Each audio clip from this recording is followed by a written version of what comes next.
আজকে আমরা করব ক্লাস 7 এর কষে দেখি 2.1 একের দাগ থেকে 12 দাগ পর্যন্ত সবগুলো প্রশ্ন সলভ করব। প্রত্যেকটা প্রশ্ন আমি তোমাদেরকে ধরে ধরে বুঝিয়ে দেব। এই ভিডিওটা দেখছো মানে এই অধ্যায়ের অঙ্ক তোমার হাতের মুঠোয়। হ্যাঁ, তুমি ঠিকই শুনেছো। তো চলো কথা বাড়াচ্ছি না, শুরু করছি। কষে দেখি 2.1 একের দাগে আছে 1 কিগ্রা চালের দাম 40 টাকা ও 1 কিগ্রা ডালের দাম 100 টাকা। চাল ও ডালের দামের অনুপাত কত হিসাব করি।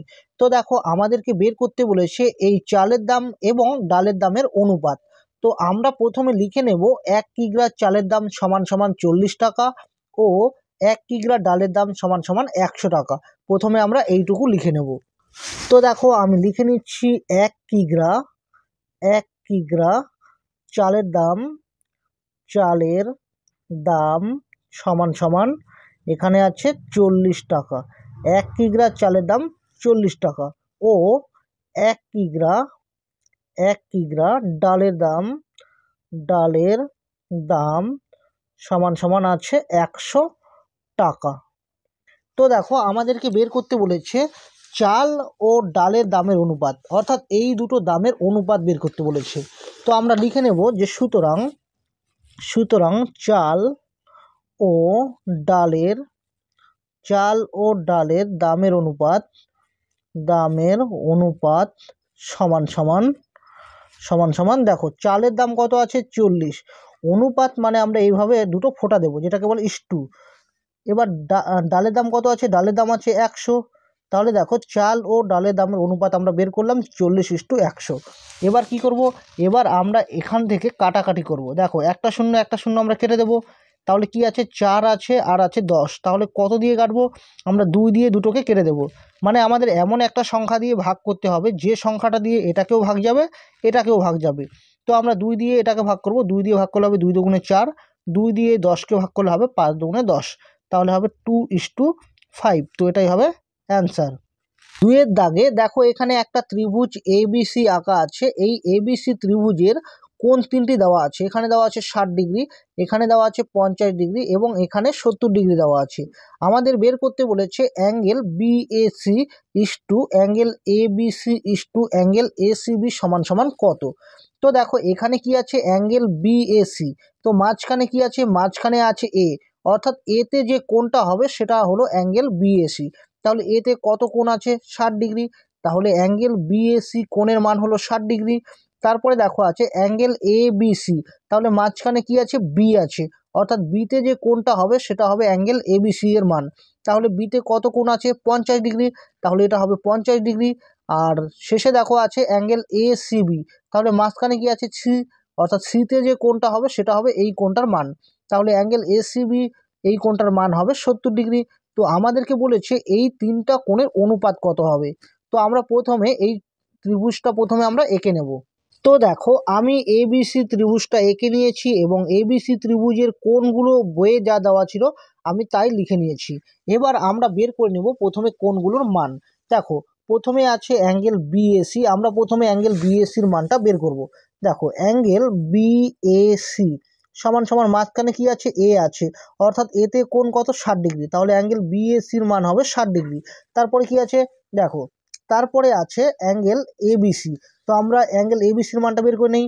অ্যাঙ্গেল এ বি সি, অর্থাৎ মাঝখানে বি আছে, তাহলে বিতে কোণ কত আছে, বিতে কোণ আছে 50 ডিগ্রি। তাহলে এটা হবে 50 ডিগ্রি। আরেকটা দেখো কি কোণ আছে, আরেকটা কোণ আছে অ্যাঙ্গেল এসিবি। তো আমরা অ্যাঙ্গেল এসিবিটা বের করে নেব। অ্যাঙ্গেল এসিবি সমান সমান, দেখো সিটা মাঝখানে আছে, তাহলে সিতে কোণ কত আছে, সিতে কোণ আছে 70 ডিগ্রি। তাহলে এটা হবে 70 ডিগ্রি। তো এবার আমাদেরকে বের করতে বলেছে যে এই 3টা কোণের অনুপাত কত, অর্থাৎ angle BAC is to angle ABC is to angle ACB কত। তো আমরা প্রথমে লিখে নেব যে angle BAC is to angle ABC is to angle ACB. তো এই 3টা কোণের আমরা অনুপাত এবার বের করে নেব। দেখো, সমান সমান অ্যাঙ্গেল বিএসির মান কত, বিএসির মান হলো 60 ডিগ্রি ইস্টু অ্যাঙ্গেল এবিসির মান হলো 50 ডিগ্রি আর অ্যাঙ্গেল এসিবির মান কত, 70 ডিগ্রি। তো আমরা কি করব, আমরা প্রথমে এই সবগুলোকে 10 দিয়ে ভাগ করে দেব। কত দিয়ে ভাগ করব, 10 দিয়ে ভাগ করব, বা তোমরা একটা করে শূন্য কেটে দিতে পারো। তো আমি 10 দিয়ে ভাগ করে দিচ্ছি, 6 10 হবে 60, 10 দিয়ে ভাগ করে দিচ্ছি, 5 10 হবে 50, 10 দিয়ে ভাগ করলে হবে 7 10 70। তাহলে কত এখানে কত রইলো 6, আর এখানে কত রইলো 5, আর এখানে কত রইলো 7। তো 6:5:7 এটা হবে অ্যান্সার। 3-এর দাগে আছে একটি পেন্সিলের দাম 3 টাকা ও একটি লজেন্সের দাম 50 পয়সা। একটি পেন্সিল ও একটি লজেন্সের দামের অনুপাত হিসাব করে লিখি। তো দেখো এখানে প্রশ্নে পেন্সিলের দাম দেওয়া আছে টাকায় আর লজেন্সের দাম দেওয়া আছে পয়সায়। তো আমরা যদি এই দুটোর অনুপাত নির্ণয় করতে চাই তাহলে সবসময় মাথায় রাখতে হবে এই টাকাটাকে আমাদের পয়সায় কনভার্ট করতে হবে, মানে দুটোকেই আমাদের পয়সায় আনতে হবে।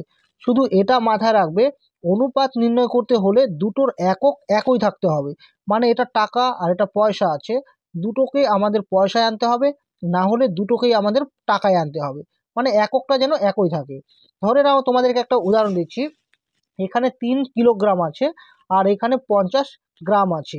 তো আমরা কি করব, দুটোকেই গ্রামে আনবো অথবা দুটোকেই কিলোগ্রামে আনবো, মানে দুটোর একক একই আনতে হবে, তারপরে অনুপাত নির্ণয় করতে হবে, বুঝলে কথাটা? তো সেজন্য আমরা কি করব, টাকাটাকে আমরা পয়সায় নেব। তো এটাকে পয়সায় নেব আর এটা তো পয়সাই আছে, এটা যা আছে তাই থাকবে। তো আমরা প্রথমে লিখে নেব একটি পেন্সিলের দাম সমান সমান 3 টাকা। তো দেখো আমি লিখে নিচ্ছি একটি পেন্সিলের দাম, একটি পেন্সিলের দাম সমান সমান 3 টাকা। তো আমরা কি করব, টাকাটাকে পয়সায় কনভার্ট করব। তাহলে 1 টাকা মানে কত পয়সা, 1 টাকা মানে হলো 100 পয়সা, তাহলে 3 টাকা মানে হবে 300 পয়সা। তো আমরা লিখে নেব 300 পয়সা। এখানে আমরা বলে দেব যেহেতু 1 টাকা মানে হলো 100 পয়সা, 1 টাকা মানে 100 পয়সা, তাহলে 3 টাকা হবে, 3 টাকা মানে হবে 300 পয়সা, বুঝলে? আমরা টাকাটাকে পয়সায় কনভার্ট করলাম। এবার লিখব একটি কি আছে, লজেন্স আছে, লজেন্সের দাম সমান সমান 50 পয়সা আছে, 50 পয়সা, বুঝলে? তো আমরা কি করলাম, পেন্সিলের দামটাকে আমরা পয়সায় কনভার্ট করলাম আর লজেন্সের দাম যা আছে তাই রাখলাম। তো এবার আমরা কিন্তু এই দুটোর অনুপাত নির্ণয় করতে পারবো, কারণ দেখো দুটোর একক একই আছে, মানে এখানে পয়সা আছে এখানে পয়সায় আছে। তো আমরা এবার লিখব, সুতরাং একটি পেন্সিল ও একটি লজেন্সের দামের অনুপাত সমান সমান। তো দেখো আমরা এবার এই দুটোর অনুপাত নির্ণয় করব। তাহলে পেন্সিলের দাম কত আছে, পেন্সিলের দাম আছে 300 পয়সা আর লজেন্সের দাম কত আছে 50 পয়সা। তো আমরা কি করব, আমরা প্রথমে একটা শূন্য কেটে দেবো, এরপর এই দুটোকে 5 দিয়ে ভাগ করে দেবো। তো 5 দিয়ে এটাকে যদি ভাগ করি, 5 অক্ষে 5, 5 দিয়ে এটাকে ভাগ করলে হবে 5 6 30, তাহলে অনুপাত হবে 6:1 হবে। তো এটাই হবে অ্যান্সার। 4-এর দাগে আছে একটি আধুলি একটি 1 টাকা ও একটি 2 টাকার মুদ্রার মূল্যের অনুপাত লিখি। তো দেখো আমাদের বের করতে বলেছে একটি আধুলি, একটি 1 টাকা এবং একটি 2 টাকার মুদ্রার মূল্যের অনুপাত। তো আমরা প্রথমে লিখে নেব একটি আধুলি সমান সমান, আধুলি মানে হলো 50 পয়সা, একটি 1 টাকা মানে আমরা জানি 100 পয়সা, একটি 2 টাকা মানে কত পয়সা, 2 টাকা মানে 200 পয়সা। প্রথমে আমরা এটা লিখে নেব। তো দেখো আমি লিখে নিয়েছি একটি আধুলির মূল্য আমরা জানি 50 পয়সা, আধুলি মানে হলো 50 পয়সা। তারপর বলেছি একটি 1 টাকার মুদ্রার মূল্য, দেখো 1 টাকা মানে কত পয়সা, 1 টাকা মানে হলো 100 পয়সা। তো আমরা সবগুলোকে পয়সায় আনবো, কারণ অনুপাত নির্ণয় করতে হলে এককগুলো একই থাকতে হবে। একটি 2 টাকার মুদ্রার মূল্য, 2 টাকা মানে হবে 200 পয়সা। এবার আমাদের বলেছে একটি আধুলি, একটি 1 টাকা এবং একটি 2 টাকার মুদ্রার মূল্যের অনুপাত, মানে এই সবগুলোর অনুপাত আমাদের বের করতে বলেছে। তো আমরা লিখে নেব, সুতরাং একটি আধুলি কমা একটি 1 টাকা ও একটি 2 টাকার মুদ্রার মূল্যের অনুপাত সমান সমান। তো দেখো প্রথমে আধুলি আছে তাই আমরা আধুলির মানটা বসাবো 50, অনুপাত দেখো তারপরে আছে একটি 1 টাকা, 1 টাকা মানে হলো 100 পয়সা, তারপর আমরা বসাবো 2 টাকা মানে হলো 200 পয়সা। তো এবার কি করব আমরা, এবার আমরা সবগুলোকে এমন একটা সংখ্যা দিয়ে কাটবো যে সংখ্যাটা দিয়ে সবগুলোকে ভাগ যাবে। প্রথমে আমরা একটা একটা করে শূন্য কেটে দিচ্ছি, সবগুলো থেকে একটা একটা করে শূন্য কেটে দেবো। এবার আমাদের এমন একটা সংখ্যা নিতে হবে যে সংখ্যাটা দিয়ে সবগুলোকে ভাগ যেন যায়। যদি দুটোকে ভাগ যায় তাহলে হবে না, মানে এমন একটা সংখ্যা নেব যে সংখ্যাটা দিয়ে সবগুলোকে ভাগ যেতে হবে। তো 5 দিয়ে ভাগ করছি, 5 অক্ষে 5, 5 দুগুণে হবে 10, 4 5 হবে 20। তাহলে কি হবে 1:2:4। এবার দেখো তোমরা যদি ভাবো যে এই দুটোকে তোমরা 2 দিয়ে কেটে দেবে, যে 2 অক্ষে 2, 2 দুগুণে 4, দেখো এটাকে কিন্তু 2 দিয়ে ভাগ যাবে না, বুঝলে? তার মানে আমরা আর কাটাকাটি করতে পারবো না। আমরা কাটাকাটি তখনই করতে পারবো যখন সবগুলোকে ভাগ যাবে, বুঝলে? তো একটি আধলি, একটি 1 টাকা ও একটি 2 টাকার মুদ্রার মূল্যের অনুপাত হলো 1:2:4। তো এটাই হবে অ্যান্সার। 5-এর দাগে আছে উমার বয়স 12 বছর 6 মাস, রাতুলের বয়স 12 বছর 4 মাস ও নূরজাহানের বয়স 12 বছর হলে ওদের তিনজনের বয়সের অনুপাত কত লিখি। তো দেখো এখানে উমার বয়স দেওয়া আছে 12 বছর 6 মাস। প্রথমে আমরা এটা লিখে নেব। তো আমরা লিখে নেব উমার বয়স সমান সমান 12 বছর 6 মাস। তো দেখো উমার বয়স আছে 12 বছর 6 মাস। তো আমরা এটাকে মাসে আনবো। দেখো আমরা জানি 1 বছর মানে কত মাস, আমরা জানি 1 বছর মানে হলো 12 মাস। তাহলে এখানে কত বছর আছে, 12 বছর। তাহলে 12 বছর সমান সমান, দেখো 1 বছর যদি 12 মাস হয় তাহলে 12 বছর বেশি হবে। বেশি হওয়ার জন্য আমরা গুণ করে দেবো এই 12 সাথে এই 12। তাহলে 12 আর 12 গুণ করে দিলে হবে 144 মাস, বুঝলে? দেখো আমরা এখানে লিখবো 12 গুণ, এটার সঙ্গে যদি আমরা 12 গুণ করি তাহলে এই বছরটা মাসে চলে যাবে। এত মাস যোগ এখানে আছে 6 মাস, 6 মাস সমান সমান 12 12 যদি গুণ করি তাহলে হবে 144 মাস, আর এখানে আছে 6 মাস। তো আমরা যদি যোগ করে দিই তাহলে কত পাবো, 150 মাস, বুঝলে? আমরা উমার বয়সটাকে আমরা মাসে আনলাম। এবার কি আছে, এবার আছে রাতুলের বয়স 12 বছর 4 মাস। তো আমরা লিখে নেব রাতুলের বয়স। তো দেখো আমি লিখে নিচ্ছি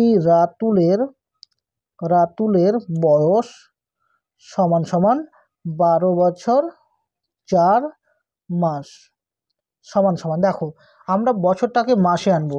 তাহলে দেখো এই বছরকে যদি আমরা 12-র সঙ্গে গুণ করে দেই তাহলে এটা মাসে চলে আসবে।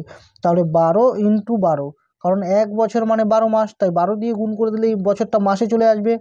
এত মাস যোগ এখানে আছে 4 মাস, তাহলে 12 12 গুণ করলে কত হবে, 144 মাস। আর যদি 4 মাস যোগ করি তাহলে কত মাস আসবে, 148 মাস, বুঝলে? এরপরে কার বয়স দেওয়া আছে, এরপরে দেওয়া আছে নূরজাহানের বয়স। তো আমরা লিখে নেব নূরজাহানের বয়স। নূরজাহানের বয়স সমান সমান 12 বছর দেওয়া আছে। তো আমরা 12 বছরটাকে মাসে কনভার্ট করব। তাহলে দেখো 12 বছরকে যদি মাসে কনভার্ট করি তাহলে এটাকে আমরা 12 দিয়ে গুণ করব। তাহলে এত মাস সমান সমান কত হবে, 144 মাস। এবার দেখো সবার বয়স মানে উমার বয়স, রাতুলের বয়স, নূরজাহানের বয়স, সবার বয়স দেখো মাসে আছে। এবার দেখো এবার প্রশ্নে বলেছে ওদের তিনজনের বয়সের অনুপাত কত। তো আমরা এবার ওদের তিনজনের বয়সের অনুপাতটা বের করব। সুতরাং লিখব ওদের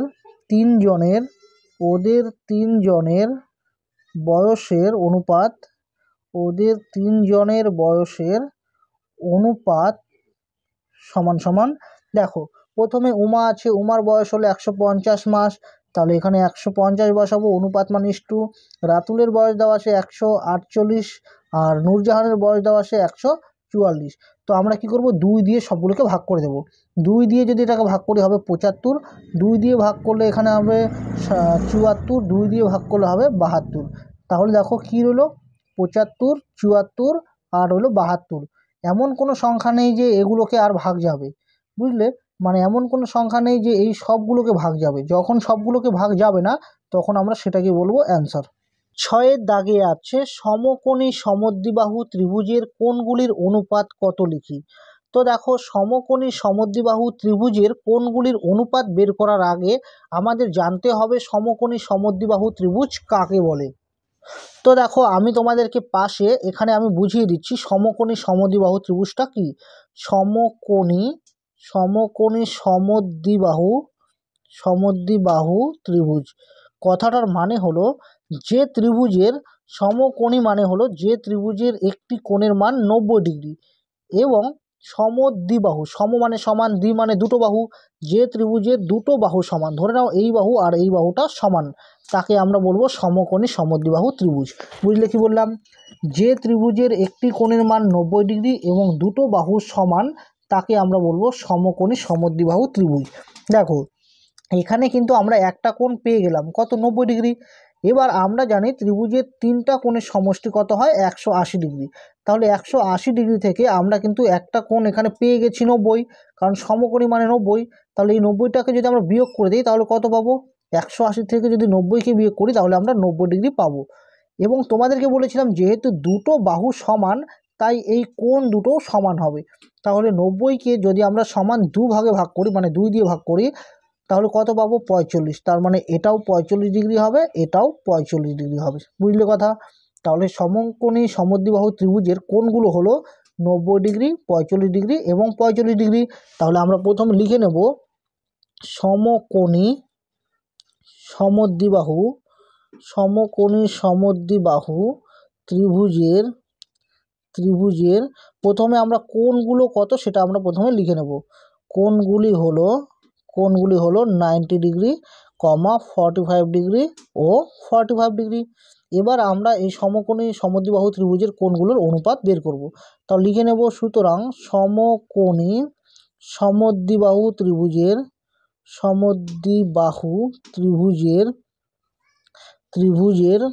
কোণগুলির অনুপাত সমান সমান। দেখো তাহলে আমরা প্রথমে কত বসাবো? আমরা প্রথমে বসাবো 90 ডিগ্রি, তারপরে বসাবো 45, তারপরে বসাবো 45। এবার যদি কেউ 45টাকে আগে লেখে, 90টাকে মাঝখানে বা শেষে লেখে, মানে একভাবে লিখলেই হলো, ঠিক আছে? তো এবার আমরা এই সবগুলোকে কত দিয়ে কাটবো? এই সবগুলোকে আমরা 45 দিয়ে কেটে দেবো, ঠিক আছে? 45 দিয়ে যদি কাটি, 45 শিক্ষে 45, 45 শিক্ষে 45, 45 দিয়ে যদি কাটি 90কে তাহলে 2 হবে, কারণ 45 গুণে 90। তো 90কে 45 দিয়ে ভাগ করলে হবে 45 গুণে 90, তাহলে কত হয়? 2 হয়, সেজন্য এখানে 2 লিখেছি। তাহলে কত হবে? 2:1:1। তো এটাই হবে অ্যান্সার। 7-এর দাগে আছে সমবাহু ত্রিভুজের কোণগুলির অনুপাত কত লিখি। তো দেখো সমবাহু ত্রিভুজের কোণগুলির অনুপাত বের করার আগে আমরা সবার প্রথমে জেনে নেব সমবাহু ত্রিভুজ কাকে বলে। তো দেখো আমি পাশে তোমাদেরকে বুঝিয়ে দিচ্ছি সমবাহু ত্রিভুজ কাকে বলে। সমবাহু ত্রিভুজ কথাটার মানে হলো যে ত্রিভুজের তিনটা বাহুর দৈর্ঘ্য সমান, মানে এটা এই তিনটা বাহুর দৈর্ঘ্য সমান হবে, তাকে আমরা বলবো সমবাহু ত্রিভুজ। যেহেতু তিনটা বাহু সমান তাই তিনটা কোণও সমান হবে। আমরা জানি ত্রিভুজের তিনটা কোণের সমষ্টি কত হয়? 180 ডিগ্রি হয়। যেহেতু তিনটা কোণ সমান তার মানে 3 দিয়ে ভাগ করলে প্রত্যেকটা কোণ বেরিয়ে যাবে, তাহলে 3×18 আর এখানে হবে 0, মানে 60 ডিগ্রি। তাহলে প্রত্যেকটা কোণ 60 ডিগ্রি হবে, 60 ডিগ্রি 60 ডিগ্রি। বুঝলে তিনটা কোণই কত হবে? 60 ডিগ্রি করে। তাহলে আমরা লিখব সমবাহু ত্রিভুজের কোণগুলি হলো যথাক্রমে কত হবে? 60 ডিগ্রি 60 ডিগ্রি 60 ডিগ্রি।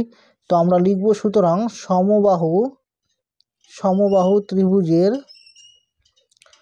কোণগুলির অনুপাত সমান। এবার আমরা এই অনুপাতগুলো বের করে নেব। দেখো প্রথমে আছে 60 ডিগ্রি, তারপরে আছে 60 ডিগ্রি, তারপরে আছে 60 ডিগ্রি। তো আমরা 60 দিয়ে সবগুলোকে কেটে দেবো, 60 60, 60 60, 60 60। তাহলে হবে 1:1:1। তো এটাই হবে অ্যান্সার।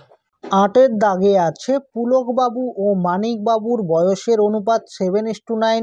মানিকবাবুর বয়স 72 বছর হলে পুলকবাবুর বয়স হিসাব করে লিখি। তো দেখো এখানে পুলকবাবু ও মানিকবাবুর বয়সের অনুপাত দেওয়া আছে 7:9। তো আমরা প্রথমে এটা লিখে নেব যে পুলকবাবুর বয়স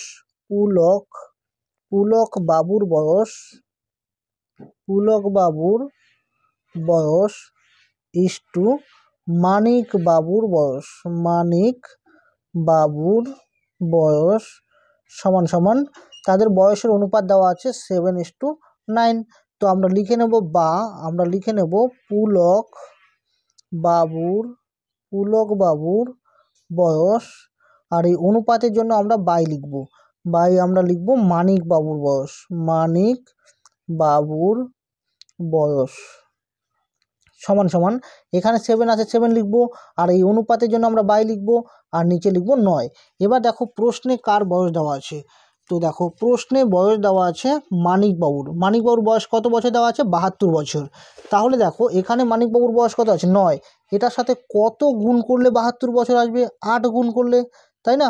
তো আমরা লিখে নেব, বাঁ পাশে যা আছে তাই লিখে নেব। প্রথমে পুলক বাবুর বয়স বাই আমরা লিখে নেব মানিক বাবুর বয়স সমান সমান এখানে যা আছে আমরা তাই লিখে নেব।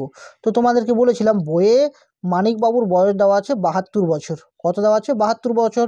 তাহলে 9-এর সঙ্গে কত গুণ করলে 72 বছর আসবে, 8 গুণ করলে। তো আমরা 8 এখানেও গুণ করব, এখানেও গুণ করব। আর সোজা ভাষায় যদি বলি, এখানে মানিকবাবুর জায়গায় যে সংখ্যাটা থাকবে সেটা দিয়ে মানিকবাবুর যে বয়সটা বইয়ে দেওয়া থাকবে সেটাকে ভাগ করবে। তাহলে কত হবে, 9 দিয়ে 72কে ভাগ করলে হবে 8 নং 72। তার মানে কত হলো, ভাগফলটা 8। 8 দিয়ে আমরা উপরেও গুণ করব, নিচেও গুণ করব, বুঝলে? দেখো 8 নং 72, মানিকবাবুর বয়স 72 বছর হয়ে যাচ্ছে। তখন পুলকবাবুর বয়স কত হবে, 7 8 56 বছর, বুঝলে? তো আমরা লিখে নেব পুলকবাবুর বয়স বাই মানিকবাবুর বয়স সমান সমান, তাহলে উপরে হবে 7 8 56 আর নিচে হবে 8 9 72। তাহলে আমরা লিখে নেব যে, সুতরাং আমরা অ্যান্সারটা লিখে নেব। দেখো বই দেখে দেখে আমরা অ্যান্সারটা লিখে নেব। আমরা লিখে নেব মানিকবাবুর বয়স 72 বছর হলে পুলকবাবুর বয়স হবে কত বছর, 56 বছর। তাহলে আমরা লিখে নেব মানিকবাবুর বয়স 72 বছর হলে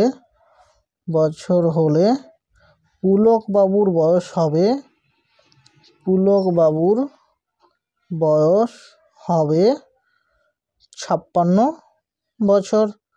তো এটাই হবে অ্যান্সার। 9-এর দাগে আছে দুটি বইয়ের দামের অনুপাত 2:5। প্রথম বইটির দাম 32.20 টাকা হলে দ্বিতীয় বইটির দাম হিসাব করে লিখি। তো দেখো এখানে দুটি বইয়ের দামের অনুপাত দেওয়া আছে 2:5, অর্থাৎ প্রথম বইয়ের দাম ও দ্বিতীয় বইয়ের দামের অনুপাত আছে 2:5। প্রথমে আমরা এটা লিখে নেব। আমরা লিখে নেব প্রথম বইয়ের দাম অনুপাত, আমরা লিখে নেব দ্বিতীয় বইয়ের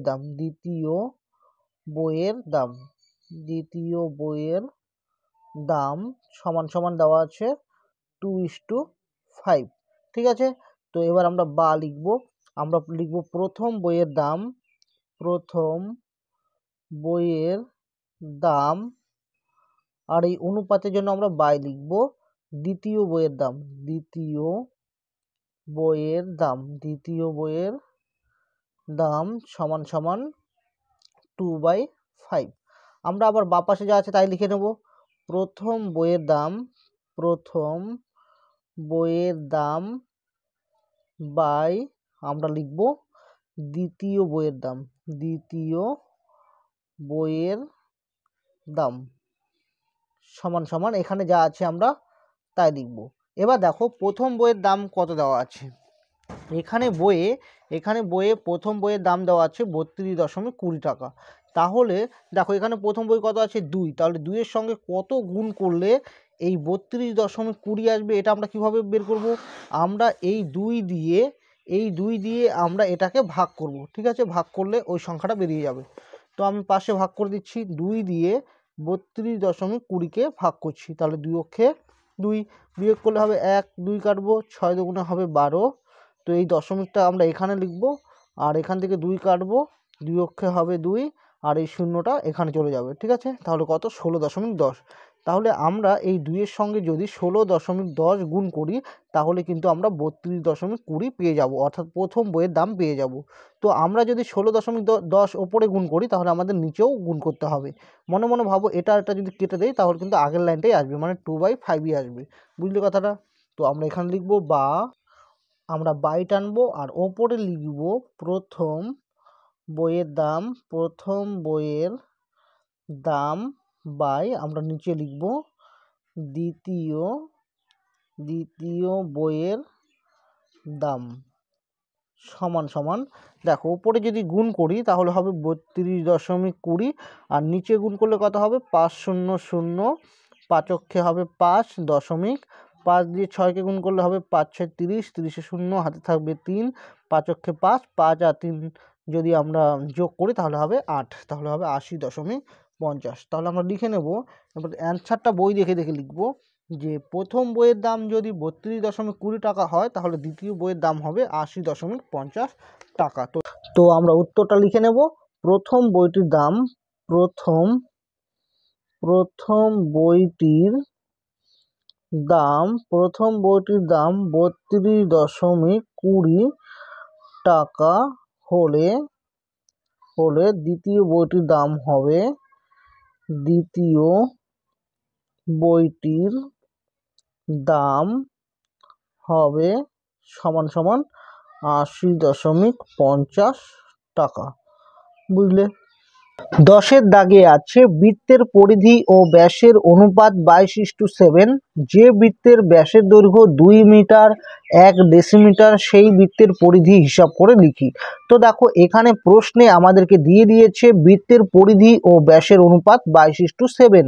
আমাদেরকে বলেছে যে বৃত্তের ব্যাসের দৈর্ঘ্য 2 মিটার 1 ডেসিমিটার সেই বৃত্তের পরিধিটা কত।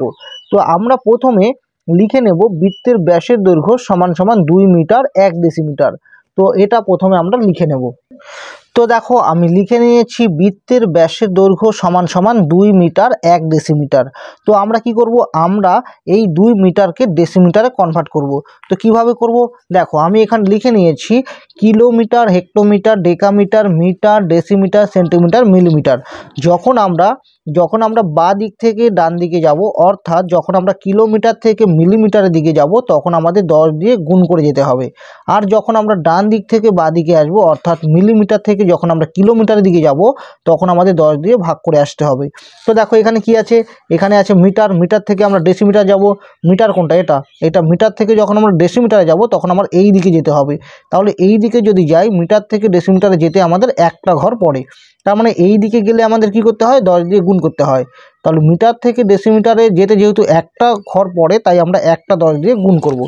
তাহলে 2কে যদি আমরা 10 দিয়ে গুণ করে দেই তাহলে সেটা হয়ে যাবে ডেসিমিটার, যোগ এখানে আছে 1 ডেসিমিটার, 1 ডেসিমিটার। তাহলে এখানে গুণ করলে কত হবে 20, যোগ আর এখানে আছে 1, তাহলে 20 যোগ 1 ডেসিমিটার সমান সমান কত হবে 21 ডেসিমিটার। তাহলে বৃত্তের ব্যাসের দৈর্ঘ্য আমরা পেয়ে গেলাম 21 ডেসিমিটার। এবার আমরা বই দেখে দেখে এই অনুপাতটা লিখব। এখানে আছে বৃত্তের পরিধি ও ব্যাসের অনুপাত 22:7। তো আমরা লিখে নেব বৃত্তের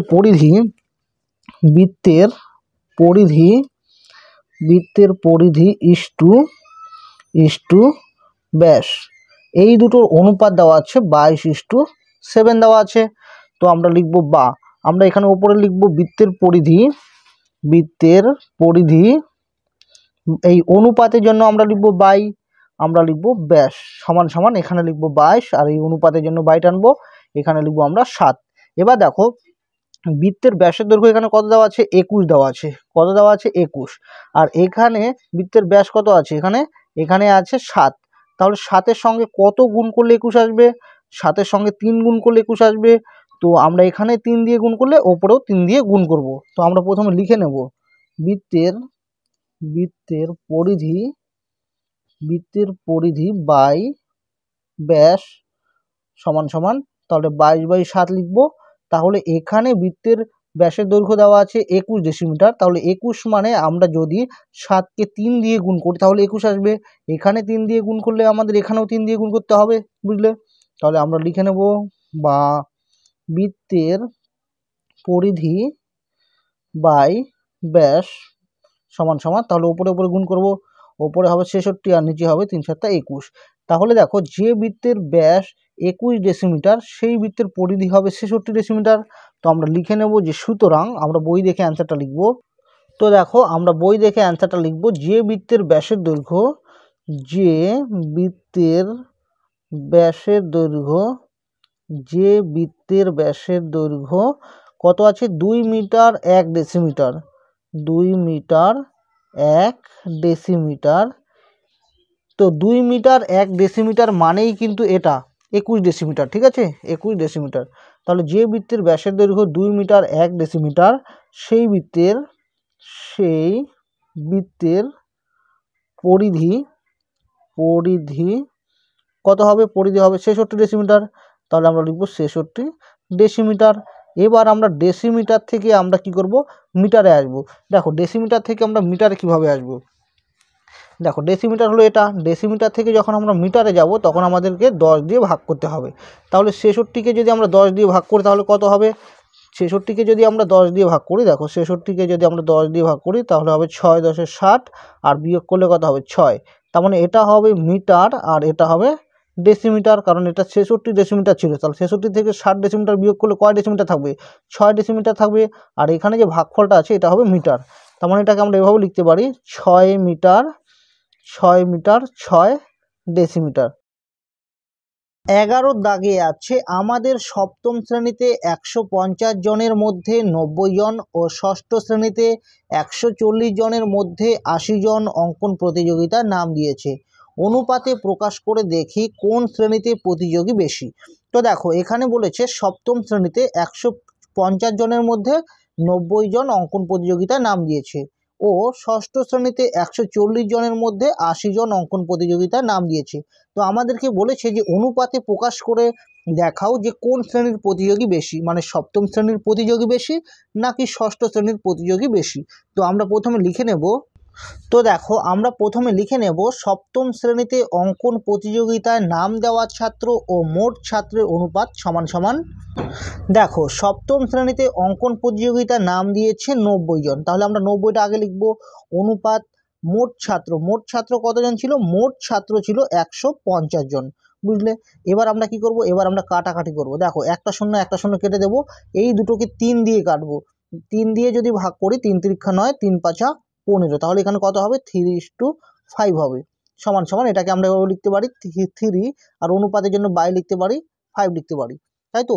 এবার দেখো ষষ্ঠ শ্রেণীতে অঙ্কন প্রতিযোগিতায় নাম দেওয়া ছাত্র ও মোট ছাত্রের অনুপাত, তাহলে ষষ্ঠ শ্রেণীতে নাম দিয়েছে 80 জন আর মোট ছাত্র কত, মোট ছাত্র হলো 140 জন।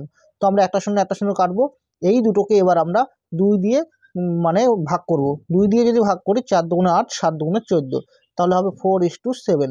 তো এটাকে আমরা লিখতে পারি 4:, জন্য আমরা বাই লিখতে পারি 4/7 লিখতে পারি, তাই তো। এবার দেখো সপ্তম শ্রেণী এবং ষষ্ঠ শ্রেণীর এখানে দেখো হরগুলো আলাদা, সেক্ষেত্রে আমরা বলতে পারবো না যে কোন শ্রেণীর প্রতিযোগী বেশি। তো আমরা কি করব, আমরা এই হরগুলোকে একই আনবো, সেজন্য আমরা এটাকে তুলে নেব। প্রথমে 3/5, আরেকটা আছে 4/7, এই দুটোকে প্রথমে আমরা তুলে নেব। এবার এই যে ভগ্নাংশগুলো আছে এই ভগ্নাংশগুলোর হরগুলোর আমরা লসাগু করব। দেখো 5 আর 7 যদি আমরা লসাগু করি, আমি রাফে করে দেখাচ্ছি। দেখো এমন কোনো সংখ্যা নেই যে এই দুটোকে ভাগ যাবে, যখন ভাগ যাবে না তখন এই দুটো সংখ্যার গুণফলটাই হবে লসাগু। তাহলে 5 7 কত হয় 35। তাহলে দেখো এই যে ভগ্নাংশগুলো এই হরগুলো লসাগু কত হলো 35। এবার এখানে যা আছে তাই লিখবো, আবার এখানে যা আছে তাই লিখবো। এখানে নিচে কত দিয়ে গুণ করলে 35 আসবে, 7 দিয়ে, তাহলে আমরা এখানে 7 দিয়ে এখানে গুণ করব, এখানেও গুণ করব। একই রকমভাবে এখানে 7 আছে, তাহলে কত দিয়ে গুণ করলে 35 আসবে, 5 দিয়ে, এখানেও 5 দিয়ে গুণ করব, এখানেও 5 দিয়ে গুণ করব। তাহলে নিচে হবে 5 7 35 আর ওপরে হবে 3 7 21, আর নিচে হবে 5 7 35 আর ওপরে হবে 4 5 20। দেখো এখন কিন্তু হরগুলো একই আছে, তাহলে এক্ষেত্রে আমরা বুঝতে পারছি 35 জনের মধ্যে এখানে 21 জন সপ্তম শ্রেণীতে, আর এখানে 35 জনের মধ্যে 20 জন ষষ্ঠ শ্রেণীতে, অর্থাৎ কোন শ্রেণীর প্রতিযোগী বেশি, সপ্তম শ্রেণীর প্রতিযোগী বেশি। তো আমরা লিখে নেব 21/35 এই মানটা 20/35 এই মানের থেকে বেশি, সুতরাং আমরা লিখে নেব যে সপ্তম শ্রেণীর প্রতিযোগী বেশি, সপ্তম শ্রেণীর প্রতিযোগী বেশি। তো এটাই হবে আনসার। 12 দাগে আছে দুটি সংখ্যার অনুপাত 5:7 এবং সংখ্যা দুটির গসাগু 13 হলে সংখ্যা দুটি কি কি? তো দেখো এখানে সংখ্যা দুটোর অনুপাত দেওয়া আছে 5:7। তো আমরা ধরে নেব সংখ্যা দুটি হলো 5x ও 7x। তো আমরা লিখে নেব ধরি সংখ্যা দুটি হলো তো আমরা ধরে নেব 5x ও 7x। তো আমি ধরে নিলাম 5x ও 7x।